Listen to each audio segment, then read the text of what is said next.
নমস্কার বন্ধুরা। যাই হোক, আহ, আগামীকাল 13ই জুন কি হতে পারে মার্কেটে সেই নিয়ে একটু আলোচনা করব। আর আগামীকালকের জন্য কি হতে পারে, মানে আগামীকাল 13ই জুন আর কি কি হতে পারে সেটা নিয়ে আলোচনা করবো। আর আজকে কি হয়ে গেল মার্কেটে সেটা নিয়ে একটু আলোচনা করব।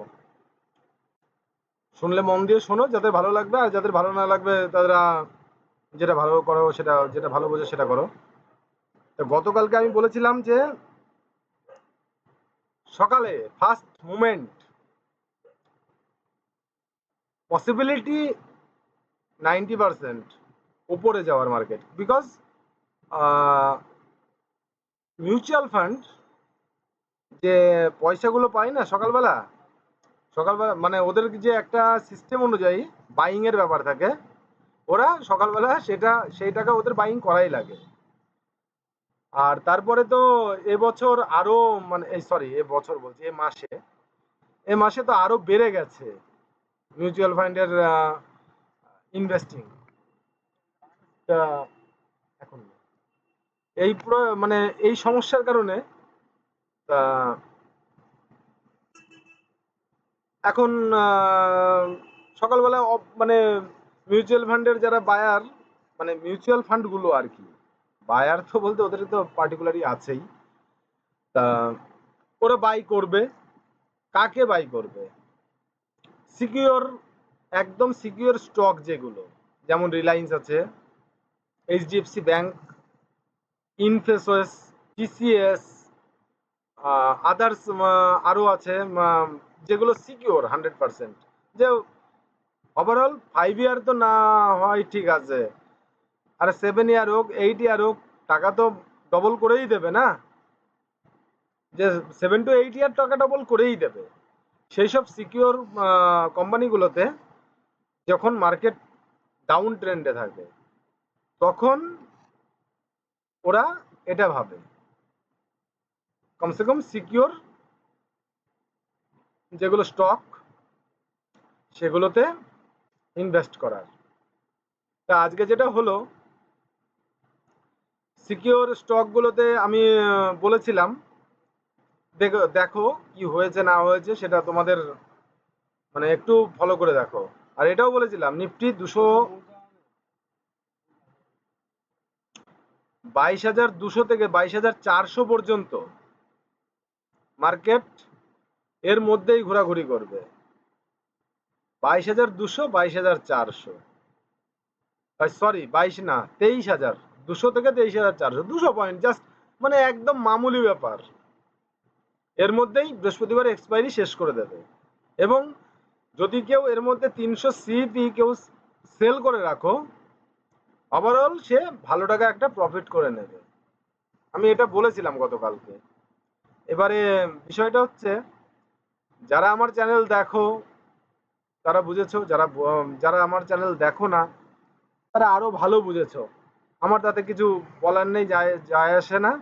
আর তোমরা সব থেকে বড় কথা, তোমরা লস করলেও আমার কিছু যায় আসে না, তোমরা লাভ করলেও আমার কিছু যায় আসে না। বাট আমি তো একটু গাইড করার চেষ্টা করি। এবার তোমরা যদি গাইড মেনে একটু, আর ছোট ছোট প্রফিট বুক করতে বলেছিলাম, আমি বড় প্রফিটের মধ্যে যেতে বারণ করেছিলাম। বিকজ মানে we are buyer, I am not a seller, I am buyer. So যাই হোক, মানে আমরা অল্প কোয়ান্টিটিতে এবং অল্প প্রফিট বুক করতে বলেছিলাম। যারা আমার কথা শুনেছো তারা হয়তো আজকে প্রফিটেবল, যারা আমার কথা শোনোনি তারা হয়তো আজকে জানি না তাদের কেমন কিভাবে কি কেটেছে জানি না। তো যাই হোক, আমি যেগুলো বলেছিলাম, সকালবেলা মিউচুয়াল ফান্ডের বাইং আসবে, এসেছে, মার্কেট ওপরে নিয়ে গেছে। আবার বলেছিলাম যে পরে এফআইআই গুলো পরে সেল করবে, এফআই মার্কেট নিচে এসেছে। এবং 200 থেকে 400-র মধ্যে আমি বলেছিলাম 300 সিপি দুটোকেই সেল করে রাখো, ওভারঅল প্রফিট এসেই যাবে। সেটাও এসেছে। এখন নেক্সট যে আগামীকালকে আমাদের মার্কেটের ভিউ কিভাবে রাখতে পারি, কি রাখতে পারি, এটা নিয়ে একটু আলোচনা করব। বড় ভিডিও করার মধ্যে আমার বেশি এখন ইন্টারেস্ট নেই, একটু ভিডিও একটু শর্টই করার চেষ্টা করব। তো চলো কালকের ভিউটা দেখে নিই। ঠিক আছে, কালকের ভিউটা কি হতে পারে একটু দেখার চেষ্টা করব। এটা আমার নিফটির চার্ট খোলার আছে। দেখো এখানে 22,411 লেভেল, নিচে লাগানো আছে 22,300, সরি 22,220, এই সরি 23,220 আর 23,400। এই লেভেলটা আমি গতকালকেও বলেছিলাম, আজও বলছি, যদি কেউ বড় প্রফিট বুক করতে চাও, এই 23,000 ওপর সাইডে 23,400 যদি ব্রেক করে দাঁড়িয়ে যায় মার্কেট, দেখো ছোট এসএল বুক করতে, ছোট এসএল নেওয়ার জন্য আমাদের কোনো সমস্যা নেই। আমাদের ছোট এসএল নেওয়ার জন্য সমস্যা যেমন নেই, বড় টার্গেটের জন্য ধরে রাখার জন্য, মানে বড় টার্গেটের জন্য ধরে রাখবো, সেটাও তো কোনো সমস্যা নেই না। আমাদের এসএল তো ছোটই না। যারা 10 পয়েন্ট 5 পয়েন্ট বুক করে নিয়ে দৌড় মারো, তারা ট্রেডার আজও না, আগামীতেও হতে পারবে কিনা আমার সন্দেহ আছে। আরে যখন ট্রেড আমি একটা নেব না, হয় এসএল নাই টার্গেট, হয় এসএল না হয় টার্গেট, যে কোনো একটা কিছু আমি নেব। আমি ট্রেড নিলাম, আমার এসএল অবধি আসলোই না, আমি বেরিয়ে গেলাম, বা আমার টার্গেট অবধি গেলই না, তার আগে আমি 2-5 পয়েন্ট নিয়ে আমি বেরিয়ে গেলাম, ওটা ট্রেডারের মধ্যে পড়ে না। ওটা ট্রেডারদের মধ্যে পড়ে না, ওটা হচ্ছে জাস্ট মানে কি বলবো আর, তারা জীবনভর লসই করে যাবে, কোনোদিন লাভ করতে পারবে না, কোনোদিনও প্রফিট করতে পারবে না। যারা ওই 5 টাকা 10 টাকা নিয়ে দৌড় মারে না, আর 5 টাকা 10 টাকা, বিশেষ করে ব্যাংক নিফটিতে কেউ যদি 5 টাকা 10 টাকার জন্য চিন্তা করে বা 20 টাকার জন্য চিন্তা করে, তাহলে জীবনে সে ট্রেডার হতে পারবে না। সে কি হয়ে থাকবে বলতো, সে মার্কেটকে আজীবন টাকাই দিয়ে যাবে, টাকা দিয়েই যাবে, দিয়েই যাবে, দিয়েই যাবে, টাকা কোনোদিন মার্কেট থেকে লুটতে পারবে না। আর যদি কেউ সঠিক টার্গেট এসএল এন্ট্রি, আমি এন্ট্রি নিলাম মনে করো 200 টাকায়, বাট টার্গেট চলে গেছে, মানে আমার টার্গেট আছে 300 টাকা, বাট আমার এসএল আছে 280 টাকা। আরে 20 টাকা এসএল, বাট টার্গেট তো আছে আমার 100 টাকা।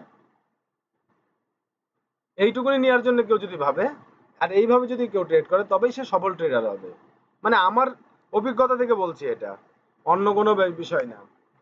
হয়তো আমাকে অনেকে অপছন্দ করো বা আমাকে অনেকে ভুল ভাবতে পারো, আমার কিছু যায় আসে না।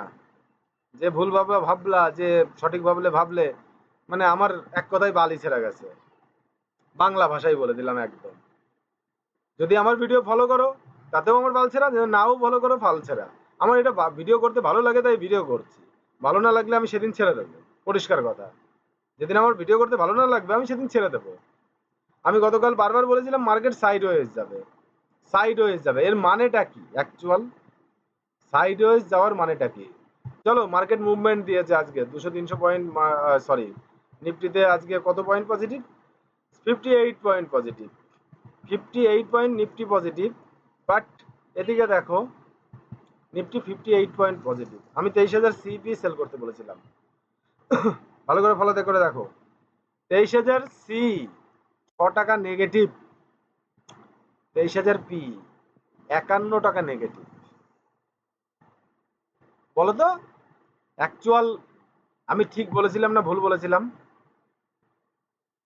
মার্কেট সাইডওয়েজ মানেটা কি? সিপি দুটোই নেগেটিভ হবে, স্বাভাবিক, এটা অস্বাভাবিক কিছু না। সিপি দুটোই নেগেটিভ, মানে মাইনাসেই থাকবে। মার্কেট সাইডওয়েজ হওয়ার মানেটা এটা। দেখো তোমাদের সামনে আমি 23,300 কথা বলেছিলাম, 23,300 সিইউ নেগেটিভ, 23,300 পিইউ নেগেটিভ, একদম পরিষ্কার দেখিয়ে দিচ্ছে। আমি কোন জায়গায় ভুল ছিলাম একটু ভেবে দেখো, ঠিক আছে? আর অনেকে বললাম, অনেকে অনেক কিছু বলবে, আমার তাতে কিছু যায় না, আসে যায় না। আর নেক্সট ডে, আগামীকাল আমরা মার্কেটকে কিভাবে প্লে করতে পারি এটা নিয়ে একটুখানি আলোচনা করব। আমি ভিডিও বেশি লম্বা করব না। এই দেখো, 22,000, 23,300, 200, সরি, 22,200 এখানে আসলে সি কল বাই, 22,400 এখানে গেলে পি কল বাই। কারণটা কি? আমি 20 তারিখ অবধি সাইড ওয়াইজ ভিউ নিয়ে চলছি, আমি চলছি পার্সোনালি। আর শালা ওর মধ্যে 20 তারিখ অবধি যদি 4 দিন 5 দিন এরকম চলে না, অনেক বড় বিষয়। কারণ আমি কোনো মার্কেটের গড নই, আমি চালাইও না। আমার মানে বহুত বড় বড় প্লেয়ার আছে মার্কেট চালানোর জন্য। তা অপারেটর কি চাইছে সেটা বোঝার বিষয়টা হচ্ছে সব থেকে বড় বিষয়। আজকে বিকেলবেলা অবশ্য আমাদের একটা ডেটা আসতে চলেছে। কি ডেটা? ইনফ্লেশন ডেটা, বালের ডেটা। ওইসব বালের ডেটা না তোমরা বাড়া দেখো না। কিসের জন্য? ইনফ্লেশন ডেটা দেখাবে কি আমরা বেশ ভালো আছি, আমাদের ইনফ্লেশন কম আছে। আরে গরিব মানুষের ইনকাম বাল আছে? গরিব মানুষ বাল, কি বালের ইনকাম আছে গরিব মানুষের? এভারেজ আমাদের পাড়া, এভারেজ 1,60,000 টাকা ইয়ারলি ইনকাম দেখিয়েছে। আরে বাল, যে মানে 1 কোটি টাকা ইনকাম করে তারও ওই 1,60,000 টাকা ইনকাম দেখিয়েছে। যে 10 কোটি মান্থলি ইনকাম করে তারও 1,60,000 ইনকাম করিয়া দেখিয়েছে।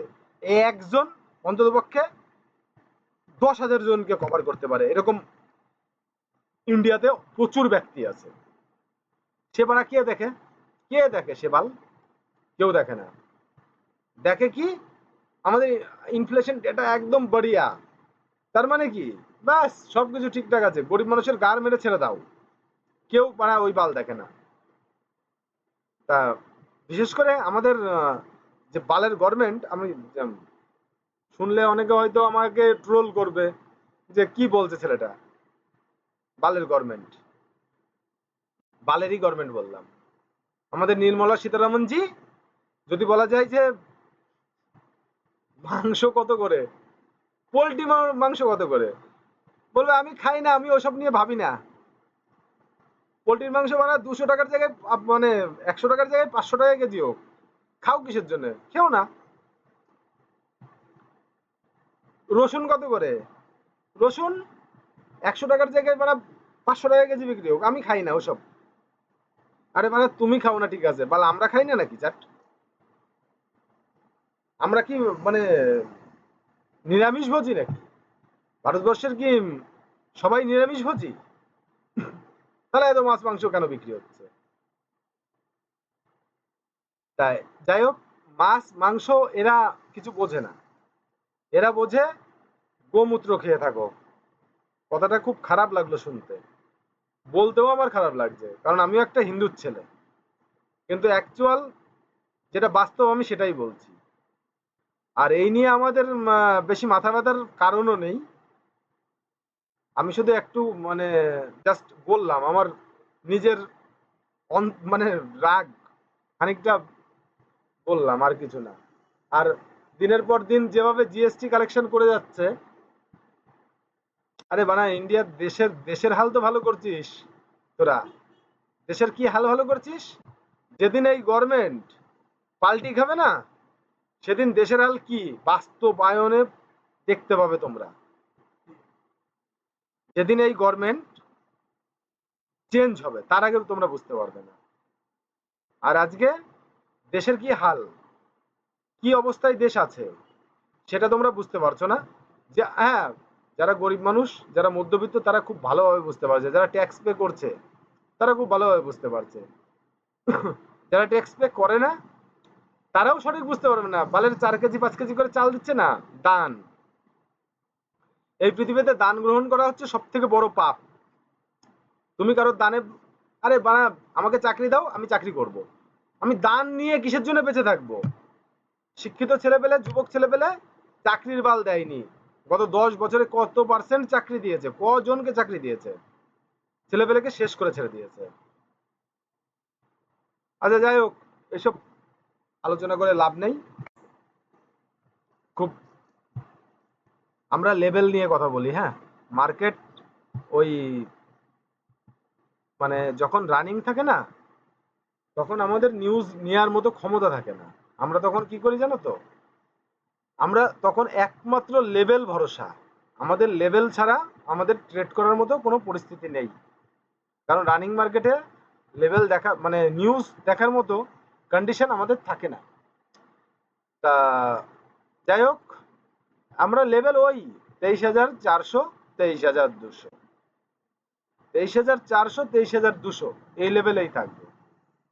23,200 নিচে যদি মার্কেট এসে নিচে একটা 15 মিনিটের ক্যান্ডেল ক্লোজ দেয়, তবেই আমরা চিন্তা করব নিচের দিকে। তার আগে আমরা চিন্তা করব না। আর অপশন চেঞ্জ সেকেন্ডে চেঞ্জ হয়। অপশন চেঞ্জ দেখে কেউ ওরা ট্রেড করার চেষ্টা করো না, গার ফাটিয়ে ছেড়ে দেবে।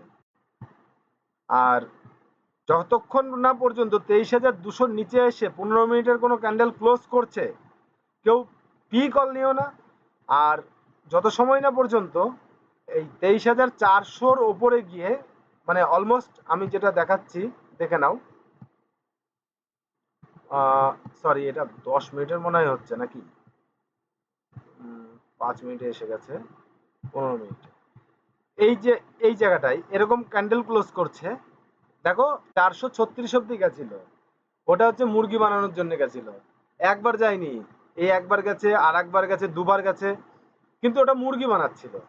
মার্কেটের একটা মুরগি বানানোর টাইমও আছে। হ্যাঁ, সেটা হচ্ছে 11টা থেকে 1টা, 12টা 1টা, 2 ঘন্টা ট্রেড বাড়া কেউ নাই করো সেটাই বেস্ট। 2 ঘন্টা ট্রেড নাই করো সেটাই বেস্ট। কি দরকার ওই 2 ঘন্টা ট্রেড করার? 2 ঘন্টা রেস্ট নাও না। আর যাই হোক, এখানে কটার সময় ওপরে ক্যান্ডেল ক্লোজ দিয়েছে? 10টা 30-এ। তারপর থেকে আস্তে আস্তে নিচে পড়েছে, আবার বানা উঠিয়ে নিয়ে গেছে 450-এর কাছে, 436। কটার সময়? 11টা 45-এ। আবার 11টা মানে 12টা বাজতে বাজতে আবার নিচে নিয়ে চলে এসছে। তা যাই হোক, 11টা থেকে 12টা এবার ট্রেড করার দরকারই নেই। আর একবার প্রফিট হয়ে গেলে ক্লোজ করো, ঘুমাও, বিন্দাস থাকো। আর এখানে এখন বিষয়টা হচ্ছে এরকম এসে দাঁড়িয়েছে,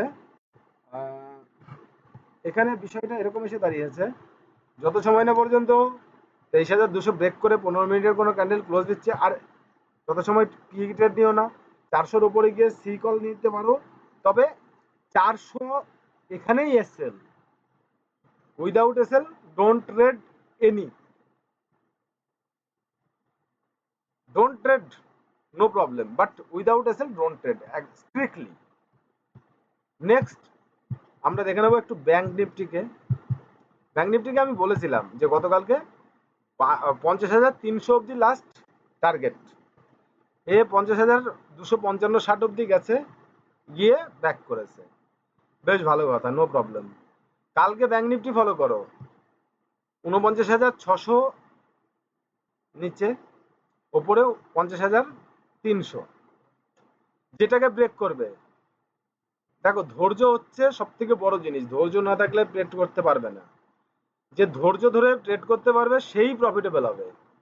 আর এখানে যা দেখাচ্ছে 49,600-র নিচে ব্রেক করে 15 মিনিটের কোনো ক্যান্ডেল যদি দাঁড়িয়ে যায়, অবশ্যই এখান থেকে পি কল নেওয়া যায়।